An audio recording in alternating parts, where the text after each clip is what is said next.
खरं तर पांडुरंग म्हणजे पंढरपूर आणि महाराष्ट्राचं दैवत आहे, ज्या देशाचं दैवत आहे. आणि पांडुरंग म्हणजे गरिबाचा देव असं एकंदरीत समीकरण आहे. आणि आमचं दैवत खरं तर आम्ही मंदिरात देव पाहण्यापेक्षा शेतकऱ्यामध्ये दिव्यांगामध्ये देव पाहण्याची आमची आतापर्यंतची प्रथा आहे, विचार आहे. आणि पहिले दर्शन आपण रायगडाला घेतला, आता पांडुरंगाला घेतला आणि तुळजाभवानीला भवानीला जातो आहे.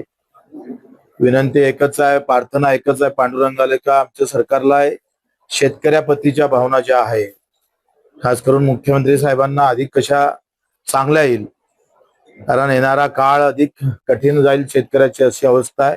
इथे जर तुम्ही पाहिलं सोलापुरात तर केळी असेल, पेरू असेल, द्राक्ष असणार, डाळिंब असणार, या सगळ्या गोष्टीवर अधिक लक्ष घालणं फार गरजेचं आहे.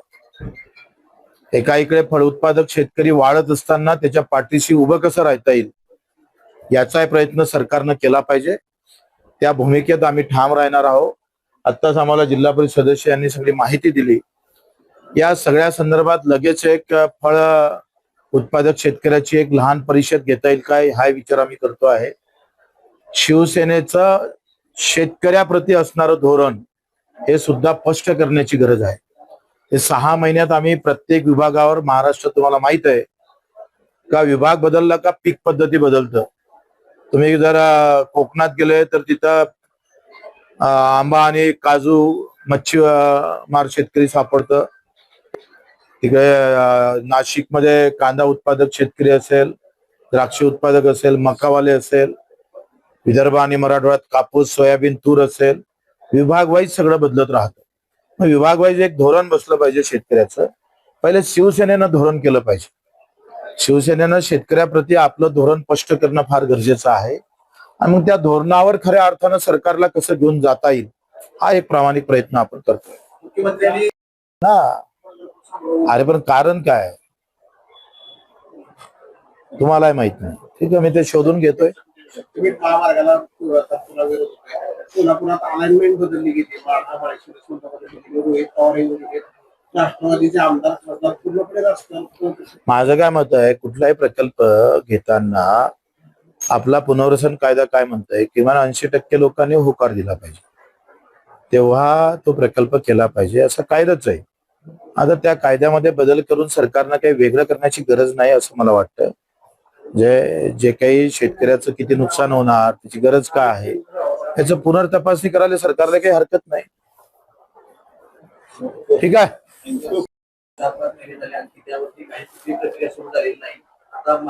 हे फार चुकीचं मत आहे तुमचं. काही प्रक्रिया सुरू झाली नाही, हे फार चुकीचं आहे.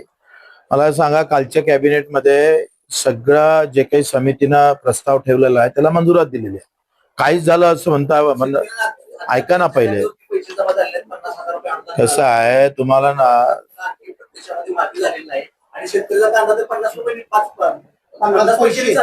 एकत्र दोन मुद्दे एकत्र करू नका. कर्जमाफी आपण आंदोलन केल्यामुळे सरकारला घोषणा करावी लागली, याचं पहिले कौतुक झालं पाहिजे, लक्षात घ्या. प्रश्न विचारताना आपण हे सुद्धा भान ठेवा का आम्ही जर कदाचित आंदोलन केलं नसतं, राजूजी शेट्टी असेल, वामनराव चटप असेल, आम्ही असेल, नवले साहेब असेल, त्यामध्ये त्यावेळेस एकनाथजी शिंदे साहेबांना घेतलेला पुढाकार असेल, या सगळ्या गोष्टीमध्ये सरकार शब्द द्यायला तयार नव्हतंय, टाळत होतंय. त्या सरकारनं घोषणा केली का नाही केली? बजेट मधली घोषणा आतापर्यंत कुठं खाली गेली का? आणि आता कॅबिनेटला त्याला मंजुरातही दिलेली आहे. कॅबिनेटमध्ये कालच्या कॅबिनेट 2 दिवस अगोदरच्या कॅबिनेटमध्ये त्याला मंजुरात भेटली. हे काही करण्याचे प्रकार नाहीये, लक्षात घ्या. आता त्याचा शासन निर्णय निघणार. शासन निर्णय झालं का कर्जमाफी त्या शेतकऱ्याच्या खात्यात जाईल, म्हणजे बँकेत जाईल. ते प्रत्यक्ष शेतकऱ्याला भेटणार आहे का? तर बिलकुल भेटणार नाही. त्याच्यानं त्याच्यात अधिक घाईची गरज नाहीये. माझं असं मत आहे का त्याच्या खात्यात गेल्यानंतर, आता आमचं असं म्हणणं आहे का त्याचं लवकर ते झालं पाहिजे. कारण जून महिन्यात जर त्या थकीत कर्जदाराचं खातं जर नील झालं तर त्याला नवीन हंगामासाठी कर्ज भेटेल. त्यासाठी जरूर आपण प्रयत्न करू. दुसरी गोष्ट, प्रोत्साहन निधी जो 50,000 आहे तो सुद्धा रेग्युलर कर्जदारांना भेटला पाहिजे. आम्ही तर हे म्हणतो होतं, आमचं म्हणणं अजूनही तसंच आहे का जे दुष्काळग्रस्त भाग होता, कारण मागच्या वर्षात झालेला दुष्काळ म्हणजे या वर्षात हा प्रचंड ताकदीचा झालेला आहे. सगळं काही भुईसपाट केलेलं आहे. या वर्षातल्या लोकांना एक तर कर्जमाफी द्यायला पाहिजे होती, नाहीतर किमान 1 ते 1.5 लाख रुपये त्याला प्रोत्साहन निधी तरी दिला पाहिजे होता. त्यासाठी आमची मागणी ठाम आहे. त्याच्यासाठी अधिवेशनातही आपण कशा पद्धतीने लढा देता येईल ते आपण लढवू. दुसरं राहिलं कांदा आणि तुमचं तर कांद्याचं असेल, आंबा उत्पादक शेतकऱ्याचं नुकसान झालं, काजू उत्पादक शेतकऱ्याचं आहे, तुमच्या इकडे केळी उत्पादक शेतकऱ्याचं पण झालंय. इथल्या केळी उत्पादक फार चांगला आहे आणि आनंदित आहे असं थोडं आहे काय. तुम्ही सोलापूरचे आहे, तुम्हाला हे माहित असलं पाहिजे का केळी उत्पादक शेतकऱ्याचं प्रचंड नुकसान झालेलं आहे. कारण आखाती युद्धामुळं केळी ज्या प्रमाणात द्राक्ष आले पाहिजे ते त्या प्रमाणात गेले नाही. त्याचे परिणाम आम्ही पाहिजे सगळ्यात जास्त शेतकऱ्याला पोहोचले. त्यामुळे याच्यासाठी कायमचा तोडगा निघणं फार महत्वाचं आहे. काय होतंय, दरवर्षी ऊन वारा पाऊस आला का आपली मागणीसाठी आपल्याला रस्त्यावर यावं लागतं. हे न होता कायमस्वरूपी कुठेतरी मार्ग कसा निघेल याच्यावर आम्ही प्रयत्न केला पाहिजे. पहिली गोष्ट तर भाव भेटते काय, तर भावासाठी लढलो पाहिजे. आणि आता जे हमी भाव जाहीर केले केंद्र सरकारनं हे फार कमी प्रमाणात केलेले आहे. कुठं काही पिकावर 70 रुपये वाढवले, काही पिकावर 200 वाढवले. यासाठी सुद्धा शिवसेना शेतकऱ्याच्या पाठीशी उभं राहण्याचा प्रयत्न कसा करता येईल ते आपण करू. दुसरी गोष्ट आहे का भाव कमी जर भेटत असेल तर उत्पादन खर्च कमी केला पाहिजे. आणि उत्पादन खर्च कमी कसा होईल तर मजुरीचा येणारं संकट जे आहे ते मजुरीचं संकट राहणार आहे. गावात मजूरच भेटणार नाहीये, सगळ्यात मोठं संकट आहे. म्हणजे याचा अभ्यास करणं सुद्धा सगळ्याची गरज आहे. कारण आज आपण पाहतोय का गावातला मजूर संपला कारण त्याला रोजगार भेटत नाही. आणि मग एमआरजीएस मधून जर फळ पिकं असेल किंवा इतर पिकं असेल त्याचा मजुरीचा खर्च जर आम्ही पाहतोय एमआरजीएस मधून कव्हर जर केला तर उत्पादन खर्च कमी झालं तर आपोआपच नफ्याचा वाटेकरी शेतकरी बनू शकतं. एकतर भाव नाहीतर उत्पादन खर्च कमी यासाठी काम करणं गरजेचं आहे. त्यांचे मनोज जरांगे पाटील हे कार्यकर्ते आहेत, त्यांच्या आंदोलनाचा उदय सामंतांमुळे एकनाथ शिंदेचे कार्यकर्त्याला सत्य टाकून रत्नसुनावरती काय काय मनोज जरांगे पाटील हे एकनाथ शिंदेचेच कार्यकर्ते. आता तुम्ही तुमचं कसं झालं, तुम्ही माझं काय मत आहे, एखाद्या महात्मा गांधीजीला चौथ्या वर्गातला पोरग शिव्या घालतं असे काही आपण 72 गावोगाव सापडतो. तर अशा लोकांचं पत्रकारांना तरी कानावर घेतलं नाही पाहिजे. कोणाला किती महत्व दिलं पाहिजे याचं तुम्ही ठरवलं पाहिजे ना. तुम्ही एखादा तो बचुकले येतं त्याचं तुम्ही त्यानं काय म्हटलं तर पत्रकारानं आपलं स्टेटस कायम ठेवलं पाहिजे ना. कोण काय म्हटलं, मला वाटतं पत्रकारांनी याच्यात सुधारणा करावी. उत्तम जानकरांनी तुमच्या भेट झाली. राष्ट्रवादी भेटायचे आमदार आहेत, काही सोलापूर जिल्ह्याचे आमदार तुमच्या शिवसेनेचे काही संपर्कात आहेत. तर असं नाही तर तुम्हाला कसं सांगणार आम्ही. आता भेट झाली नाही समजा असं नाही तर तुम्हाला सांगणार कसं. भेट झाली का तुम्हाला दिसली ना.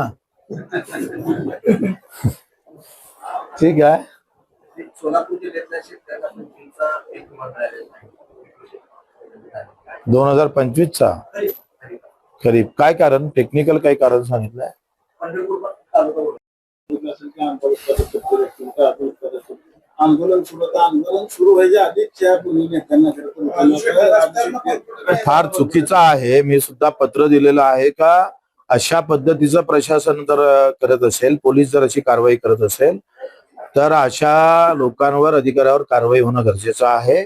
आंदोलन करणं म्हणजे काय गुन्हा करत नाही कोणी. आणि आम्ही राजू शेट्टी आणि जानकर साहेबांसोबत सोबत आहोत. आपण सुरुवातीला म्हणाला की शिवसेनेला आता शेतकरी धोरण तयार करण्याची गरज आहे. आता आपण शिवसेनेला काय इतके दिवस काय अभ्यास नव्हता शिवसेनेचा. शिवसेनेचं धोरण आहेच, त्याला अपडेट करणं गरजेचं आहे. तुम्ही त्याचा वेगळा अर्थ घेतला. मनोज जरांगे पाटील आंदोलनाची घोषणा केली आहे. 30 तारखेपासून पर्यंत अंतरावली सराटीत छात्रा घ्यायच्या सरकार फसवणूक करते वारंवार ते. हा तुम्ही निघा समोर. मला असं वाटतंय का मी पहिलेच ठरवलं आहे का जातीपातीच्या मुद्द्यामध्ये, कुठल्याही जातीपातीच्या मुद्द्यामध्ये आपण लक्ष घालायचं नाही. आमचं लक्ष मजूर असेल, शेतकरी असेल, दिव्यांग असेल, वंचित घटक असेल. कारण शेतकरी हा सगळ्या जातीत आहे, सगळ्या धर्मात आहे, सगळ्या पंथात आहे. दिव्यांग पण सगळ्या याच्यात आहे. सार्वत्रिक लढाई लढणं फार महत्वाचे आहे. आरक्षणाच्या लढाईसाठी जानकर साहेब असेल, ओबीसी साठी वेगळे नेते असेल, ते सक्षम आहे त्या ठिकाणी. मला वाटतं ते कुठेही कमी पडणार नाही.